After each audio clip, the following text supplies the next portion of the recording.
we've designed here is a floor pedestal, and they come in an octagon shape, which we got here. And we've actually redesigned this thing so we can ship it completely broke down to save on shipping costs, and it can be reassembled at when you get to your facility. If you'd like it assembled, we can definitely do that for you. But for the cost that you'll save on the shipping, you can definitely reassemble it yourself for that savings. And what we actually did here is we got rid of the mitered corners, and we just did a hook lap with them here.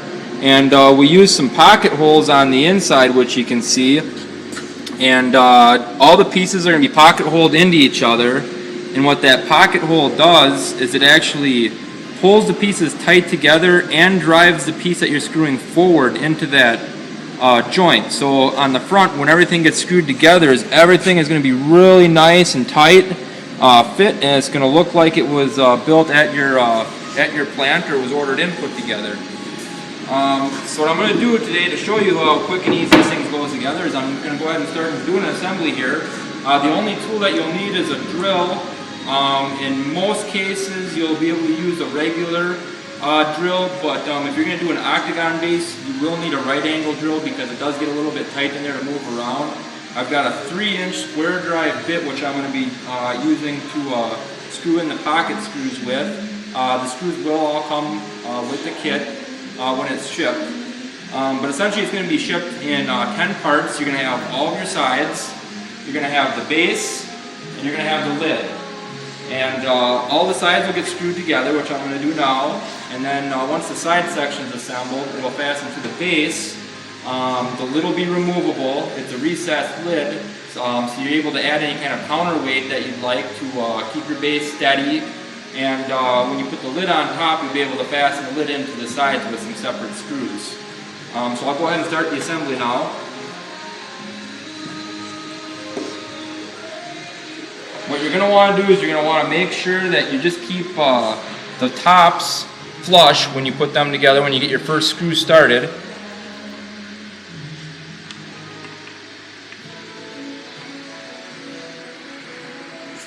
See, that screw just slips right in that slot there, and it's going through at an angle, and it's going to pull the pieces tight, and it's also going to drive it up into that slot. So it makes for a real nice tight fit at the front. This particular base here is going to be, what you want to do is when you're putting this thing together, you want to make sure that it's pretty close to tight on the front when you start your screw, but that'll pull it about a 1/16 of an inch, so you can have that kind of a gap distance there, but the closer you have it, the better when you start that.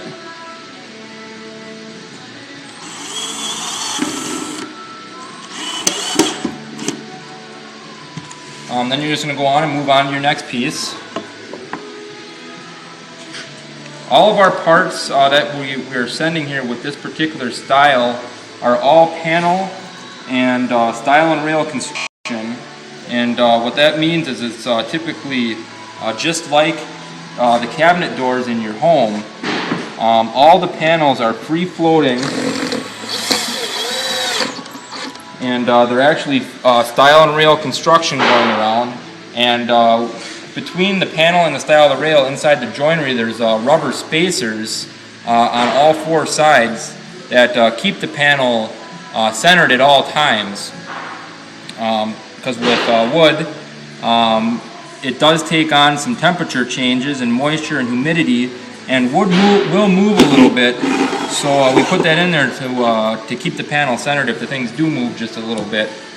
One thing that we do to help protect the pieces from humidity and moisture changes, and that's on all of our bases, is we seal all of our parts all the way around. So as you'll notice, you'll look at these pieces here, that the front is completely varnished, the sides are completely varnished, the back's completely varnished, the tops and bottoms are. So all these pieces are completely sealed off from the weather.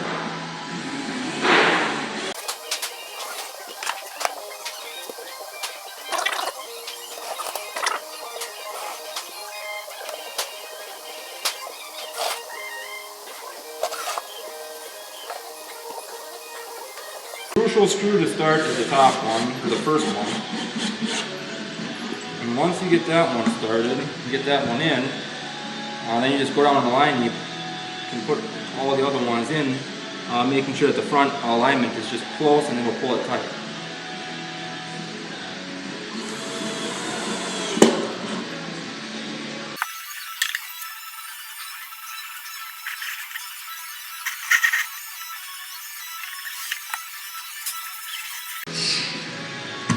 Okay, now that concludes putting the frame around together. What you're going to do next now is you're going to take your base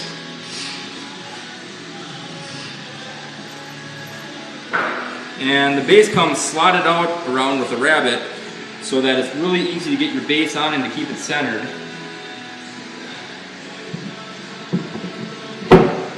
You just put your base on.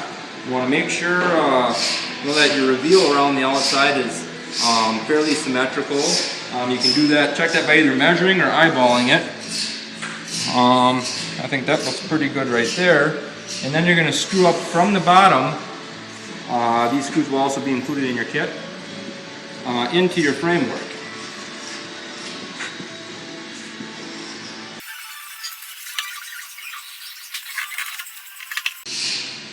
And that'll pull that down right nice tight to your base.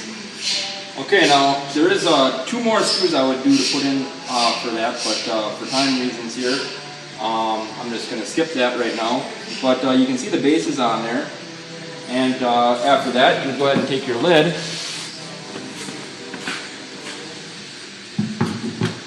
and place your lid on. Now you're able to be working on your mount right now as it sits. You can bolt your platform or bolt whatever you need to bolt to this, build your habitat in there. It does come with a nice black finish inside here already, so you really won't have to do anything to this if you didn't want to. And then once you have your mount fastened to the lid, at that point you could establish if you need to put some counterbalance down in here, some sandbags to keep it from tipping over. And that lid will just sit down in here, and with a couple screws you could screw down through the lid into the sides to hold that on there. If you still have any questions yet after this assembly video, feel free to give us a call, and we'll be happy to answer any questions for you.